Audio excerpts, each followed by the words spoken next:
एक बात सुन ले, मुंह से चाहे कान से, गान मारा जाई उलझबे राजभर से। कि हमसे ज्यादा ईंट के नहीं बोला है बेटा, नहीं तो कुल ऐठनवा उतार दे। कि हमसे ज्यादा ईंट के नहीं बोला है बेटा, नहीं तो कुल ऐठनवा उतार दे। जात का चमार है, कि जात के चमार है, निकारत तलवरिया सरू गर्दनवा काट के।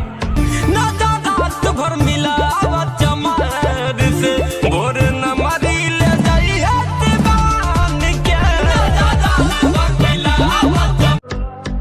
राजभर जी का बराबरी करे के सोचता रे। राजभर जी का बराबरी तोरा बापो दादा से ना होई।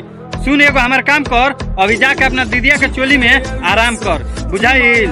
राजू भरावन से जे टकराई वो सीधे हॉस्पिटल जाई। कि सुन बेटा, जितना उड़े के बा उतना उड़ी ले, तोके गिरावे खातिर हमार नजरिया काफी बा। कि जितना उड़े के बा उड़ी ले, तोके गिरावे खातिर हमार नजरिया काफी बा। आ गोली बंदूक तो हम सब खरीद रखिला बाबू। कि गोली बंदूक तो हम सब खरीद रखिला बाबू। तोके जरावे खातिर नहीं चमार जी के नमवा काफी बा। ई चमार जी के टोला होवे सुन फोटो की एक फारदी हो सो। लौंडिया पचीसिया अपना बाप भी ले ली है। राजभर जी के रेलबे त रेला जेबे। कायदे में रहो, फायदे में रहबे, ना तो ऐसा ठेले अपना माई वाला सिस्टम में फिर समा जेबे, बुझाइल सरऊ।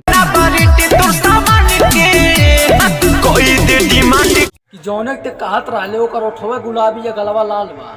कि जौने ते कहत रहले ओकर ओठवा गुलाबी या गलवा लाल बा, ओकर चक्कर छोड़ दे रे बेटा। कि ओकर चक्कर छोड़ दे, तू सिर्फ चमारे जी के माल बा।